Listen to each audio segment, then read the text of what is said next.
함께 나누실 말씀 악한 날에 승리하기 위하여 세 번째 시간입니다. 본문 말씀 에베소서 6장 13절에서 17절 말씀입니다. 우리 다 같이 한 목소리로 함께 읽도록 하겠습니다. 시작.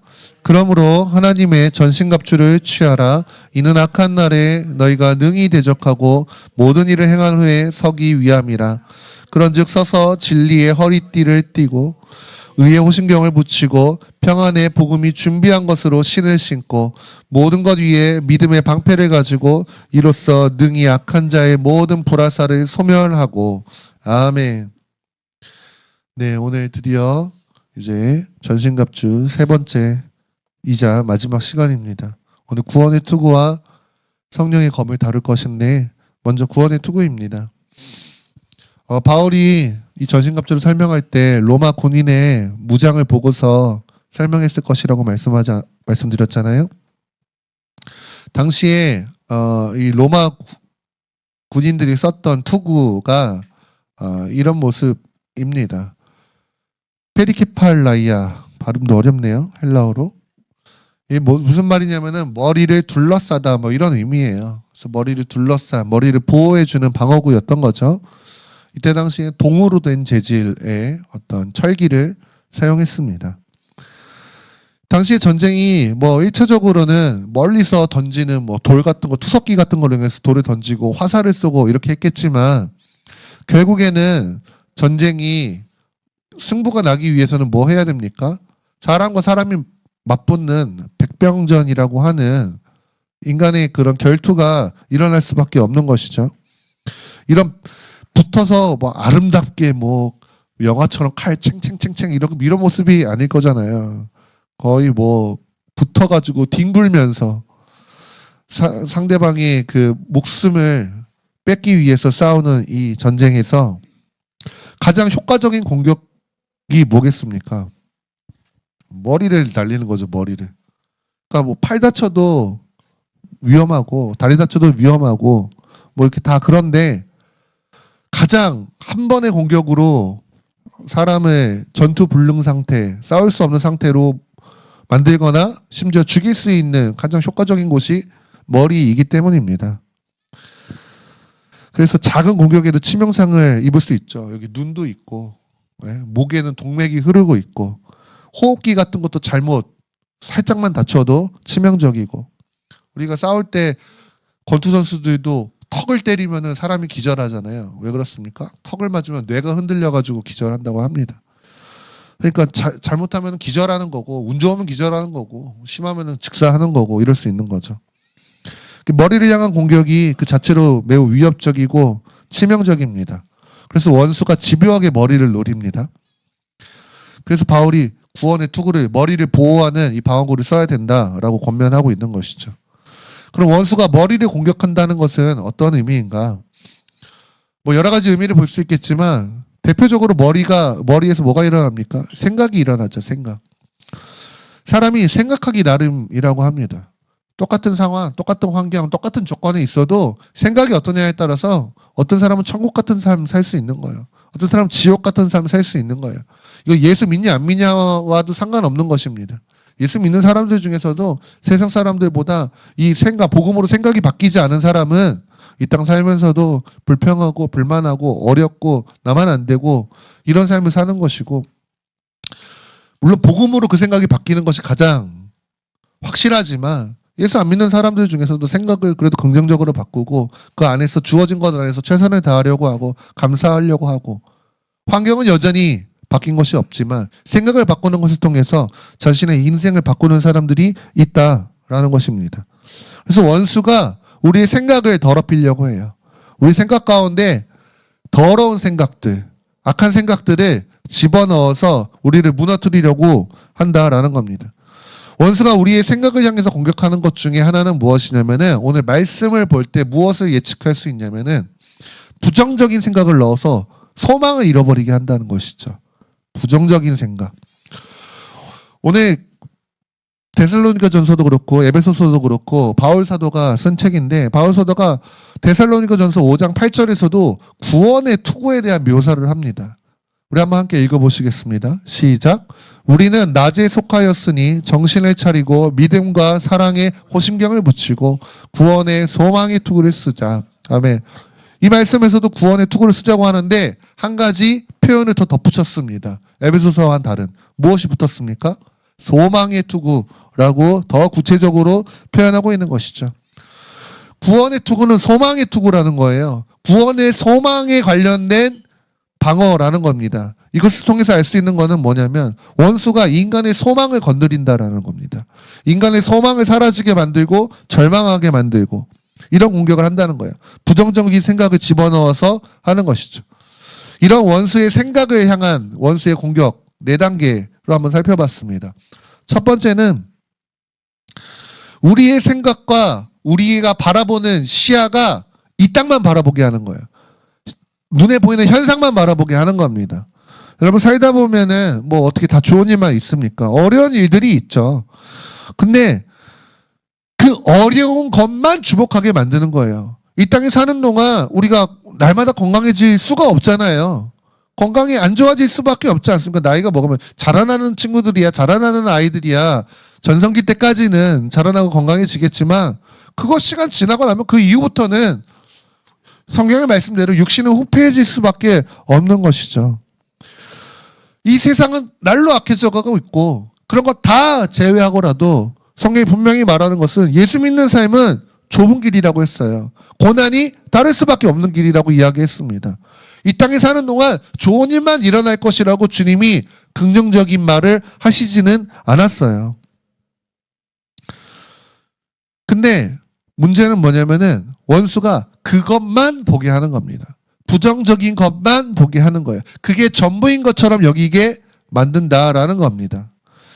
그래서 2단계는 원수의 공격 2단계는 그런 영적 전쟁이 계속되는 가운데에서 우리의 눈에 보이는 현상들, 일어나는 것들, 그것에만 우리의 생각이 갇히게 되면은 우리가 피로감을 느끼게 된다라는 겁니다.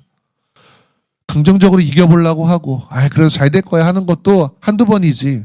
여러분, 특히 뭐 몸이 계속 아프면 어떻게 됩니까? 사람이 몸이 건강해야 된다, 몸이 건강이 제일이다라고 이야기하는 것처럼 몸이 자꾸 약해지고 무너지면은 사람의 생각이 무너지고 마음이 좌절되고 병원 갔다가 치유받았고 완쾌됐다고 했는데 또 어떤 병에 걸리고 자꾸 이런 것들 반복되면은 무너지게 되잖아요. 극심한 피로감을 느낀다라는 거예요.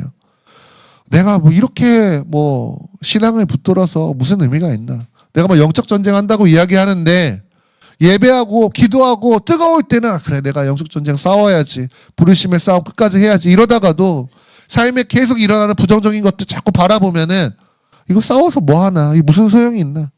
내가 하나님을 위해 살고 부르심을 이룬다라는 것이 배부른 이야기 아닌가? 누가 알아주기나 하나? 내가 이렇게 하고 있는 거 아무도 안 알아주는 거 이런 생각에 빠지게 된다라는 겁니다. 또 그 와중에 우리를 더 절망하게 만드는 건 뭐냐면은 나는 나름대로 주를 위해서 산다고 이야기하고 나는 나름대로 하나님을 따라간다고 예수 그리스도를 따라간다라고 살아가고 있는데 그런데도 안 좋은 것들만 일어나는 것 같은데 전혀 하나님 믿지도 않고 하나님 전혀 경외하지도 않는 저 악인과도 같은 성경의 기준에서 악인과도 같은 사람들은 오히려 더 잘 사는 것 같을 때가 있단 말이죠. 그러면은 진짜 모든 것을 때려치우고 싶은 마음, 내가 예수 이러려고 믿나 막 이런 생각까지도 들게 한다라는 겁니다. 오늘 이게 성경에도 나와 있는 말입니다. 시편 73편 아삽이라고 하는 레위지파 사람이 쓴 시인데 2절에 이렇게 얘기하는 거죠. 나는 거의 넘어질 뻔하였고 나의 걸음이 미끄러질 뻔했다. 이 사람이 지금 완전히 넘어질 뻔, 그러니까 자기가 실족했다라는 거예요. 마음에 큰 절망과 실망이 일어났다라는 겁니다. 왜 그러냐면 악인의 형통함을 보고 오만한 자를 질투했다. 저 악하고 오만한 자들은 형통하다라는 거예요. 나는 안 그런데, 나는 하나님을 붙든다고 붙드는데. 12절도 이야기하는 겁니다. 볼지어다 이들은 악인들이라도 항상 평안하고 재물은 더 불어나도다. 악인 놈의 자식들은 재물이 불어나요. 그들은 더 평안하다고 이야기해요. 우리가 붙을 수 있는 거 그나마 예수 믿으면 마음이 평안해요. 이거일 때가 많은데 돈이 제일 평안한데, 돈이 많으니까 걱정이 없는데 뭐 이러고 자랑하고 있는 겁니다. 그러면서 드는 마음이 내 마음을 깨끗하게 하고 내 손을 씻어 무죄하고. 이게 무슨 말입니까? 하나님 앞에 내 마음을 지키고 내가 죄 안 지으려고 했던 그 모든 것들이 헛되구나. 저 악인 놈들 저렇게 잘 사는 거 보니까. 이런 마음이 든다라는 겁니다. 저 시편 73편의 결론이 저거는 아니지만 그런 마음이 든다라는 것을 고백하는 것이죠. 원수가 당장 우리 눈앞에 있는 나의 어떤 부정적인 것들을 그게 전부인 것처럼 생각하게 만들어요. 그리고 악인들의 형통, 예수 안 믿는 자들, 하나님을 무시하는 자들, 교회를 핍박하는 자들이 더 잘 되는 것을 보면서 나의 현재랑 비교하게 만들고 결국에는 허무하게 만듭니다. 아, 이거 해서 뭐하나.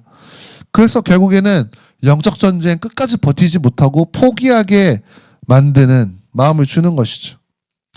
이런 공격을 계속 받으면 3단계로 어떤 마음이 드냐면은 회의감이 들게 됩니다.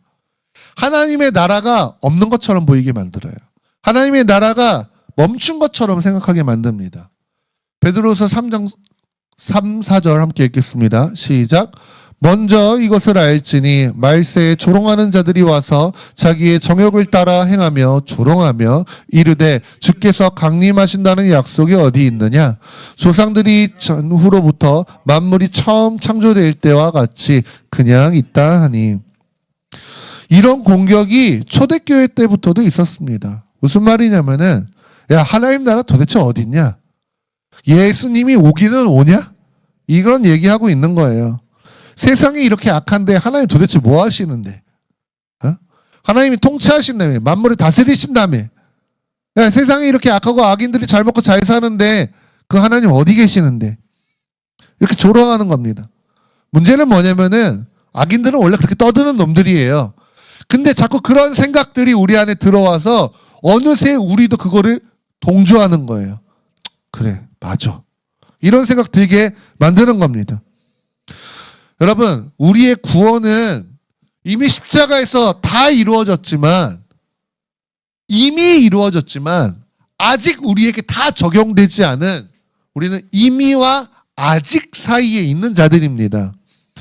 결국 주님 다시 오셔서 우리가 새 몸을 입고 그 하나님의 나라에 들어가기까지 우리는 이 땅에서 구원을 이루어가는 과정에 있는 자들인 거예요.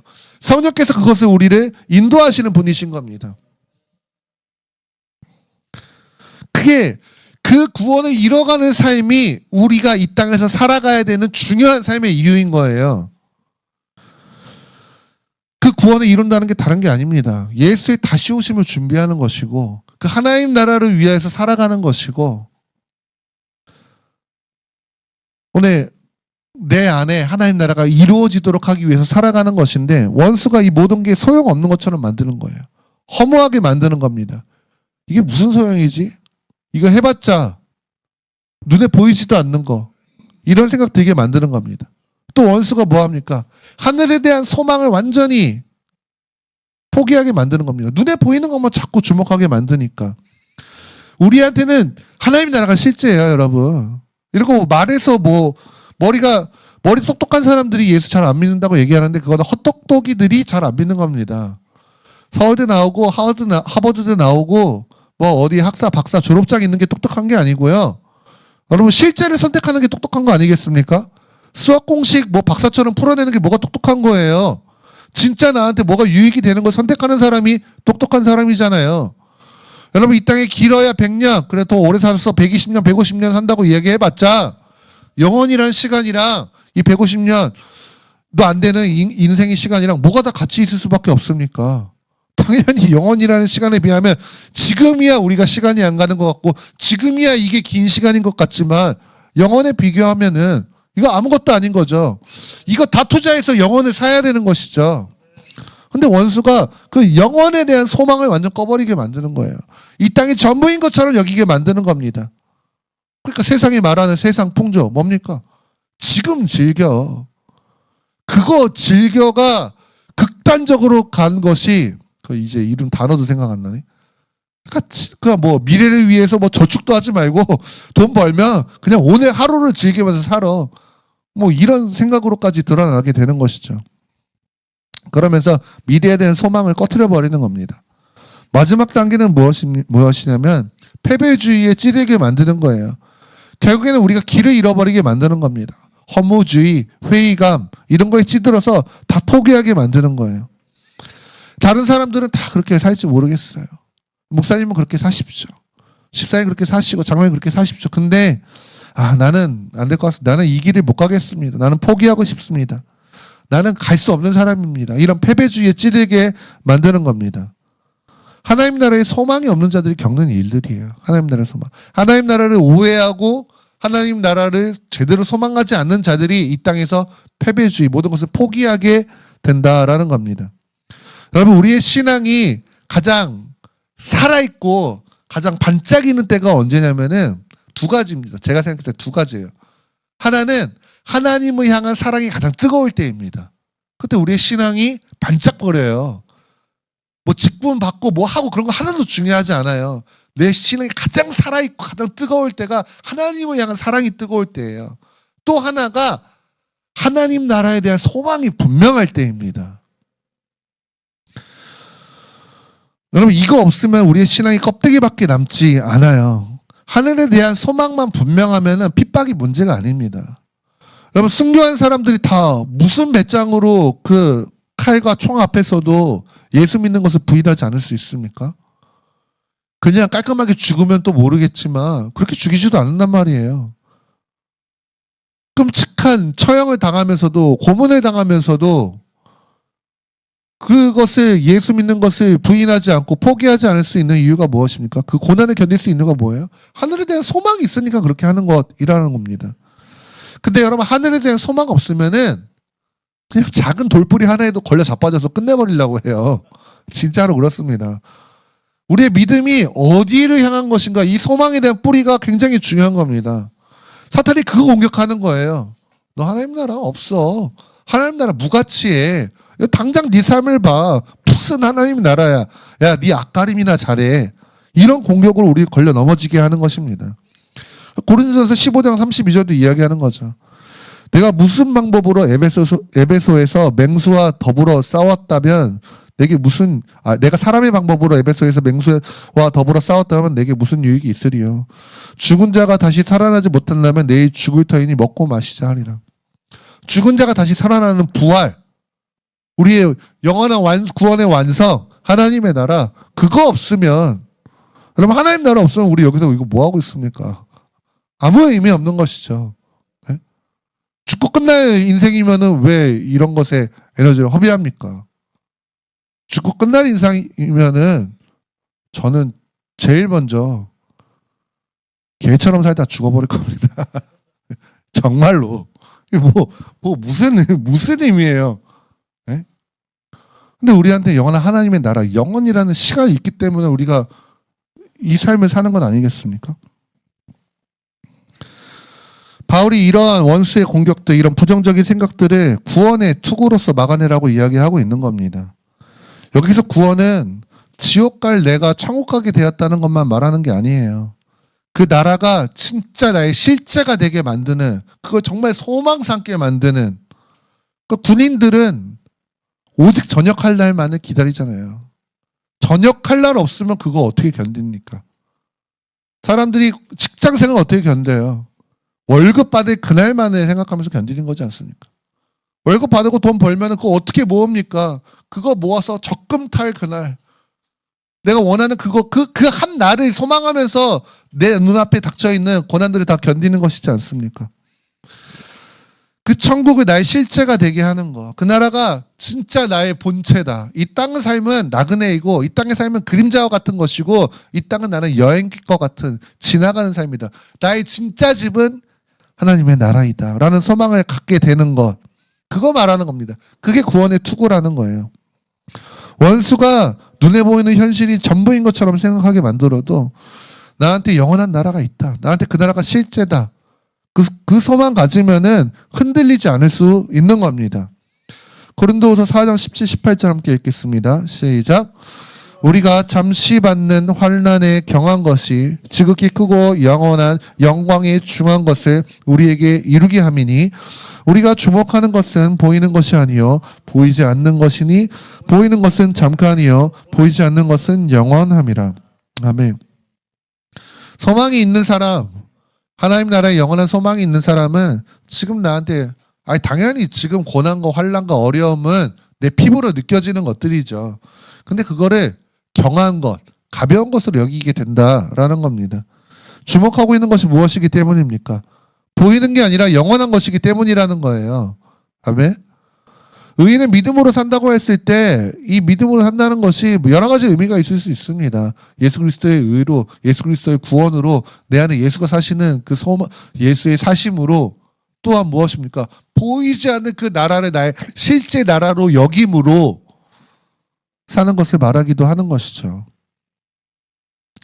그래서 결국 영원한 나라를 소망하는 것을 통해서 악한 날에 전쟁이 치열해서 원수가 우리랑 뒤엉켜서 어떻게든 눈 쑤시려고 하고 콧구멍에 손 집어넣고 입을 찢으려고 하고 막 이런 치열하고 치사하고 어떻게든 상대를 죽이려고 하는 이런 치열한 전쟁에서 결국에는 그 전쟁을 포기하지 않고 끝까지 설 수 있게 만들어준다라는 것입니다. 이게 구원의 투구입니다. 하나님 나라에 대한 소망이 여러분 있으시길 축복합니다. 아멘.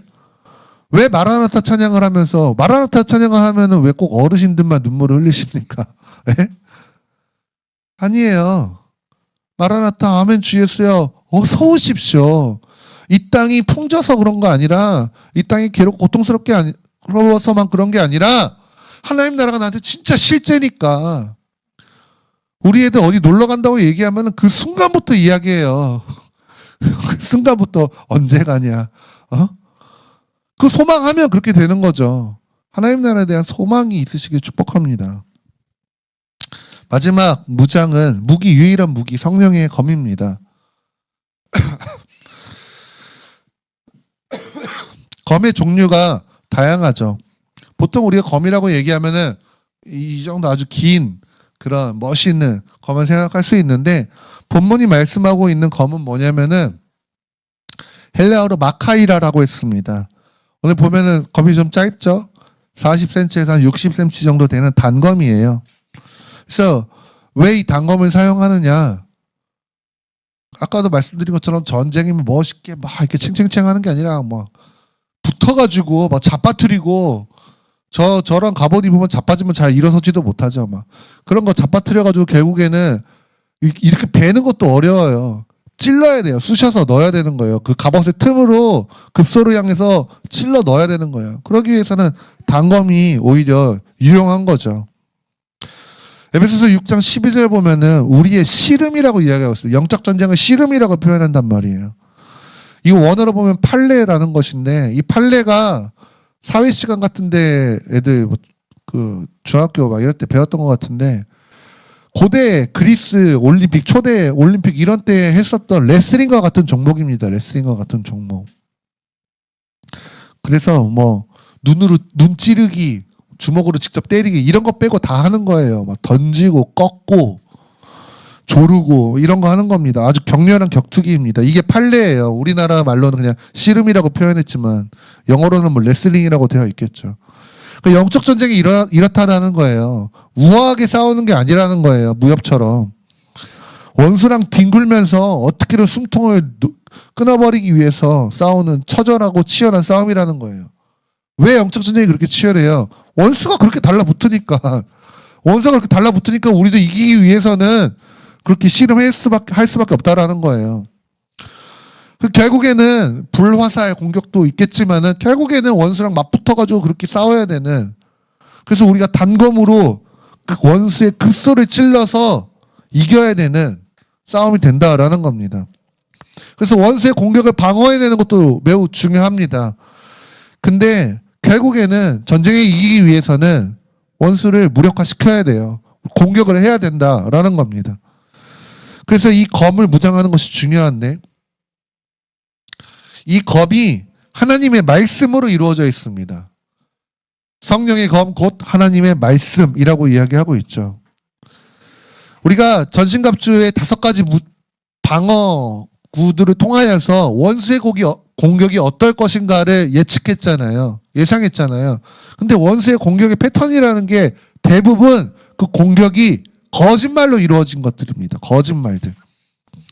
진리의 기준을 흐트러 깨트리게 만들고 진리의 허리띠를 떼야 되고 우리의 심령을 막 거짓으로 정죄하고 그래서 의의 호신경을 해야 되고 하나님과의 관계가 막 멀어졌다고 느끼게 만들고 그래서 평안의 복음의 신을 신어야 되고 막 이런 것들이 믿음의 방패를 들고 다 원수의 공격이 거짓으로 이루어져 있기 때문에 이런 원수의 공격을 무효화시키고 깨트릴 수 있는 게 하나님의 진리의 말씀, 하나님의 말씀이라는 겁니다. 히브리서 4장 12절 함께 읽겠습니다. 시작.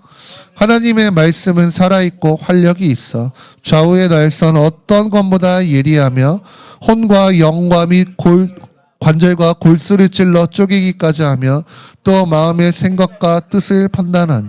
아멘. 원수의 거짓말이 우리의 혼을 무너뜨리는 거예요. 혼의 지, 정, 의, 우리의 지적인 부분, 우리의 감정적인 부분, 우리의 의지적인 부분들을 막 마비시키고 흔들어요. 그때 주의 말씀이 원수의 거짓말과 우리의 영적 현실을 날카롭게 쪼개서 분리시켜줍니다. 야, 이거는 거짓말이야. 그건 진짜가 아니야. 분리시켜주는 거예요. 그래서 사탄의 이 거짓말과 그것에 맞아, 그렇지라고 동조하면서 나를 자꾸 합리화하게 하고 죄짓게 하려고 하는 그런 나를 드러내줘요. 나를 분리시켜줘요. 그래서 하나님의 말씀이라고 하는 이 진리의 그 기준, 다림줄이 우리 안에 드는 생각이 하나님으로부터 온 것인지 성령으로부터 온 것인지 사탄으로부터 온 거짓말인지를 분별하게 해준다라는 겁니다. 사탄의 공격인지 아닌지 거짓말인지 아닌지만 제대로 분별돼도 절반은 이긴 싸움입니다.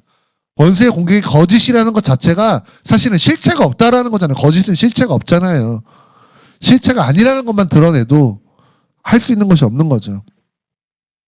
하나님의 말씀으로 원수의 공격을 물리치는 모범을 가장 잘 보여주신 분이 누구이십니까? 예수님이시죠. 예수님 광야에서 40일 금식한 이후에 사탄이 3가지 시험 하잖아요. 돌을 떡으로 바꿔봐라. 나한테 절해라. 높은 곳에 떨어져 봐라. 이런 거 시험하는데 주님이 다 말씀으로 물리치셨어요. 그 물리치신 말씀이 보통 거의 다 신명기 말씀입니다. 신명기 말씀으로 주님이 다 물리치셨어요.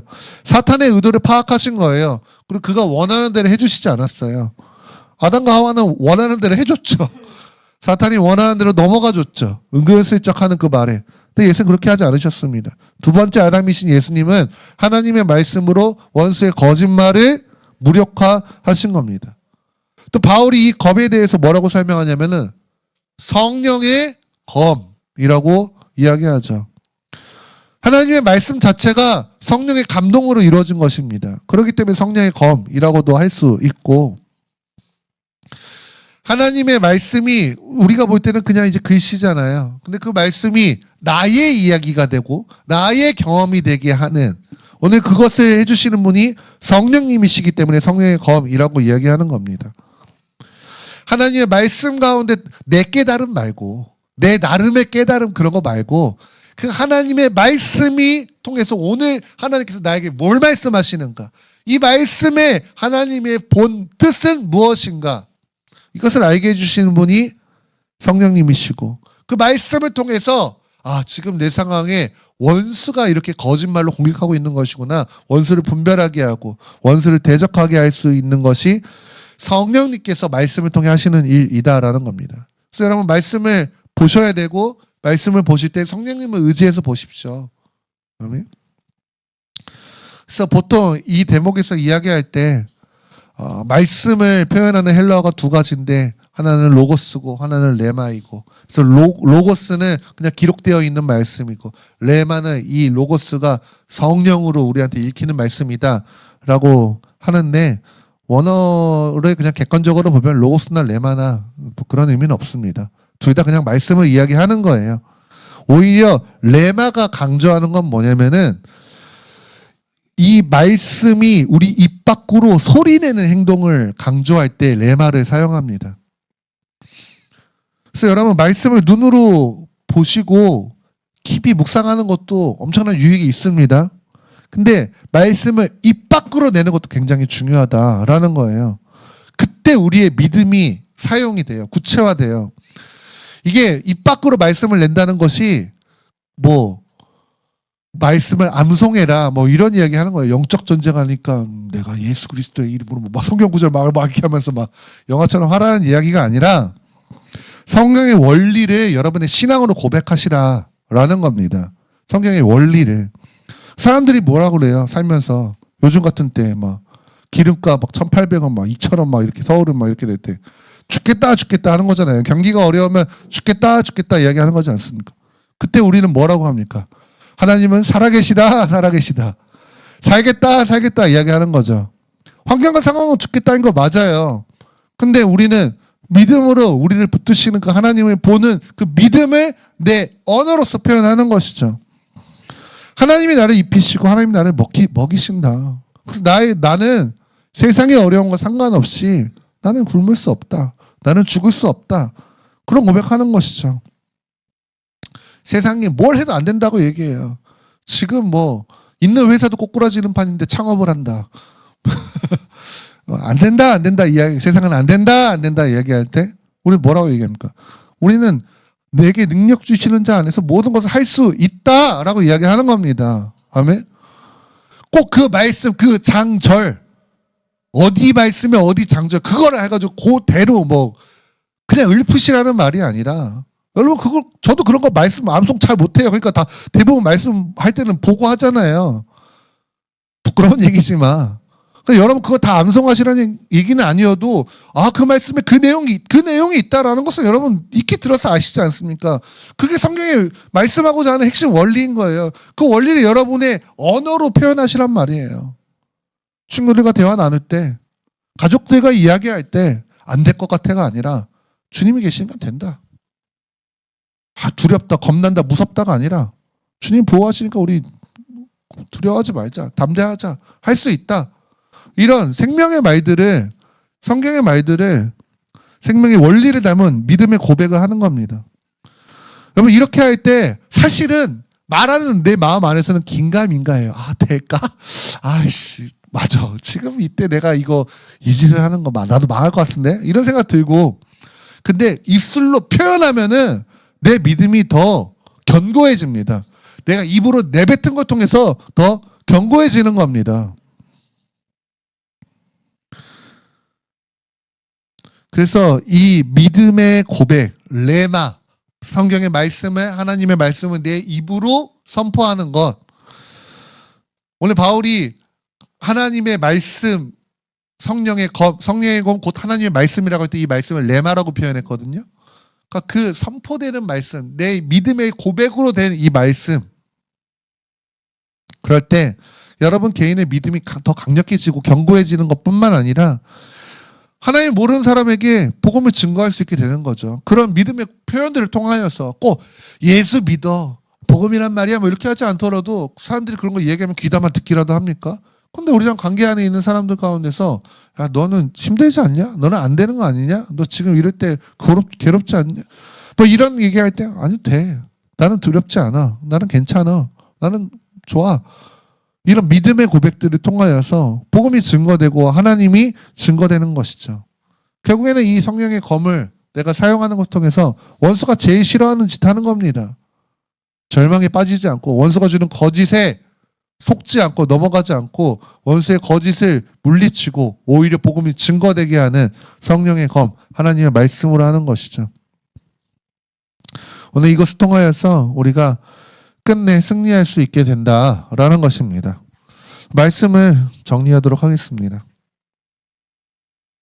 우리가 3주에 걸쳐서 전신갑주 나누었습니다.